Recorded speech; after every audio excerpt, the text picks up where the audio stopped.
नमस्कार साथियों, आपका स्वागत है आपके अपने।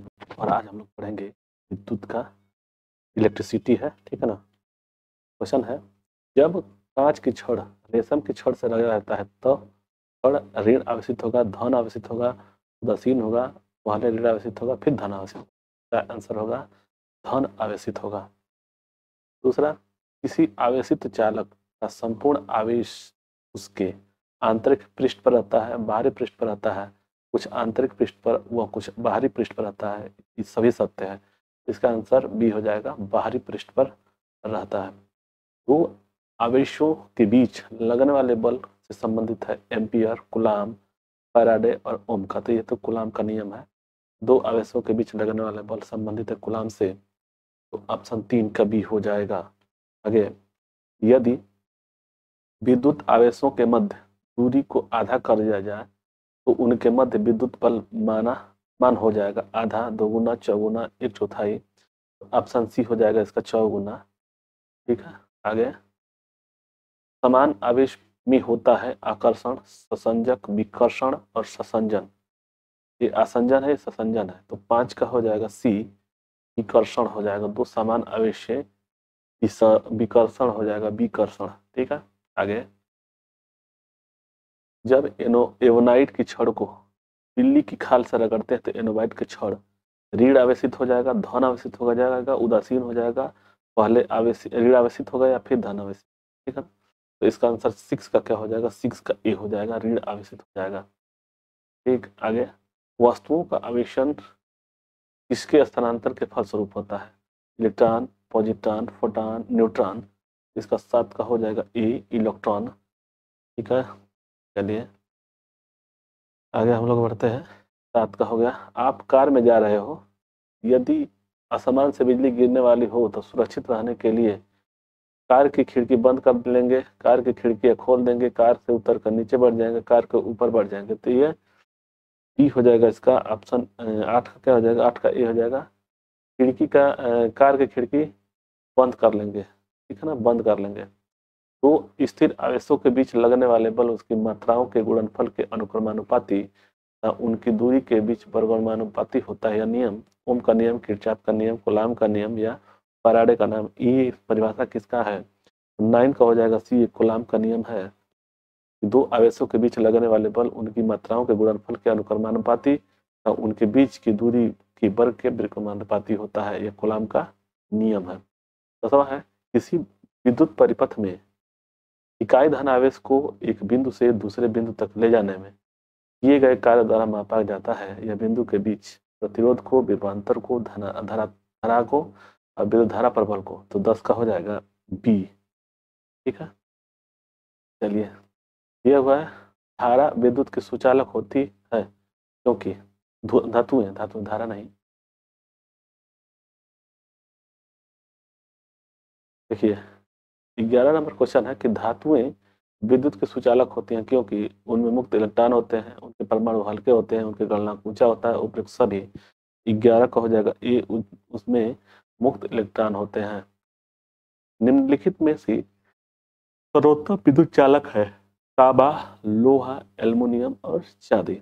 इसका आंसर हो जाएगा 12 का डी, 12 का डी हो जाएगा चांदी। यह है सर्वोत्तम विद्युत चालक है चांदी।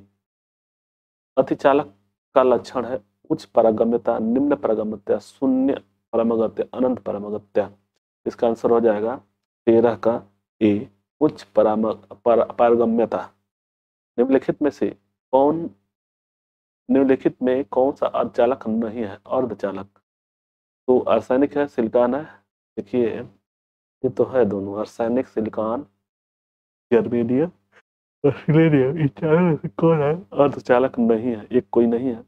तो इसका 14 का हो जाएगा डी, आर्सेनिक न है, वो अर्धचालक नहीं है। यानी कि जर्मेनियम, सिलिकॉन और सिलेनियम ये है अर्धचालक और इसमें है आर्सेनिक अर्धचालक नहीं है।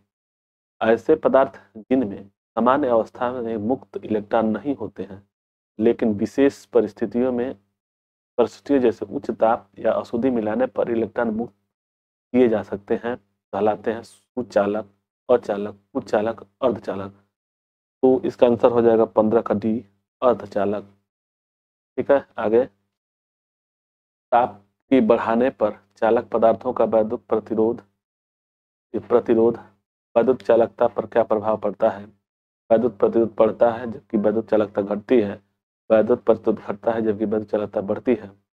वैद्युत प्रतिरोध एवं वैद्युत चालकता दोनों बढ़ता है। वैद्युत प्रतिरोध और वैद्युत चालकता दोनों घटता है। 16 का आंसर हो जाएगा ए। वैद्युत प्रतिरोध बढ़ता है जबकि वैद्युत चालकता घटती है।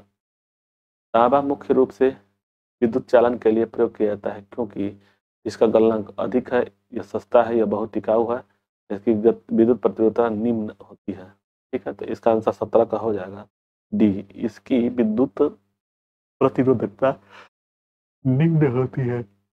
इलेक्ट्रॉनिक करंट का यूनिट निम्नलिखित में से कौन सा है। Electronic current ampere, ampere, candela, mole, kelvin. इसका आंसर हो जाएगा 18 का डी, एम्पियर हो जाएगा। करंट का एम्पियर होता है। आपस में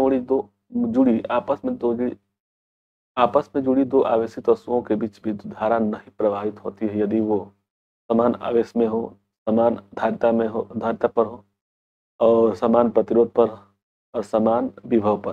तो इसका आंसर 19 का हो जाएगा डी, समान विभव पर। आगे, प्रत्यावर्ती धारा को द्वित धारा किसके द्वारा बदला जा सकता है। धारा में किस, तो फिल्टर, रेक्टिफायर, मोटर, ट्रांसफार्मर। इसका आंसर हो जाएगा, जैसे एसी से डीसी ये दे रहा है, ये डीसी होगा, एसी होगा, तो इसका आंसर हो जाएगा 20 का रेक्टिफायर के द्वारा। आगे, विद्युत हीटिंग में एक तार को भू संपर्कित किया जाता है। इसका कारण है यदि लघु पतन हो जाए धारा भूमि में चली जाएगी, इससे विद्युत का क्षय नहीं होती है। यह विद्युत परिपथ में को पूर्ण करता है, इससे विद्युत का उच्चावचन दूर हो जाता है। तो इसका आंसर क्या हो जाएगा 21 का ए हो जाएगा। यदि लघु पतन हो जाए तो धारा भूमि में चली जाएगी। विद्युत उपकरण का अर्थ का उपयोग होता है। विद्युत उपकरण में अर्थ का उपयोग होता है खर्च को कम करने के लिए, क्योंकि उपकरण 3 फेज के काम करते हैं। सुरक्षा के लिए फ्यूज के रूप में, तो यह होता है सुरक्षा के लिए। 22 का ये हो जाएगा सुरक्षा के लिए। आगे, आदर्श वोल्ट मीटर की प्रतिरोध रेजिस्टेंस कितनी होती है। शून्य, निम्न, असीमित, उच्च। 23 का हो जाएगा सी, असीमित। आदर्श वोल्ट मीटर की प्रतिरोधता असीमित होती है। किसी परिपथ में एक बिंदु पर मिलने वाली धाराओं के बीजीय योग होता है अनंत, शून्य व अनंत के बीच निम्नलिखित उपयुक्त में से कोई नहीं। तो इसका 24 का हो जाएगा भी शून्य। ठीक है, आगे, एक चालक का प्रतिरोध 400 ओम है। यदि इसे 110 वोल्ट के स्रोत से जोड़ा जाए तो इससे कितनी धारा प्रवाहित होगी।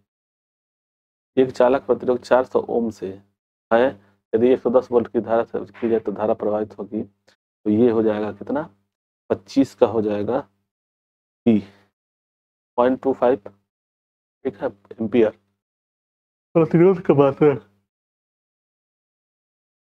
प्रतिरोध का मात्रक होता है 26 का डी, ओम। ठीक, घरों में लगे पंखे, बल्ब आदि लगे होते हैं श्रेणी क्रम में, मिश्रित क्रम में, समांतर क्रम में, किसी भी क्रम में। तो 27 का हो जाएगा सी, समांतर क्रम में लगे होते हैं। किसी चालक के सिरों के बीच विभवांतर उसमें बहने वाली धारा के समानुपाती होता है या नियम। कूलॉम का नियम है, फैराडे का नियम है, जूल का नियम है या ओम का नियम। इसका आंसर हो जाएगा 28 का डी, ओम का नियम। एक, यदि किसी तार की त्रिज्या आधी कर दी जाए तो उसका प्रतिरोध आधा रह जाएगा, दुगुना हो जाएगा, 1/4 रह जाएगा, 16 गुना हो जाएगा। तो इसका हो जाएगा 29 का हो जाएगा डी, 16 गुना हो जाएगा। आगे, ओम का नियम क्या परिभाषित करता है। प्रतिरोध, केवल धारा, केवल वोल्टता, बहुधारा और वोल्टता दोनों को। 30 का हो जाएगा डी, धारा और वोल्टता दोनों को। विशिष्ट प्रतिरोध का एसआई मात्रक है ओम, ओम मीटर, ओम प्रति मीटर, ओम प्रति मीटर स्क्वायर। तो विशिष्ट प्रतिरोध का एसआई मात्रक होता है 31 का बी, ओम मीटर। ठीक है, आगे,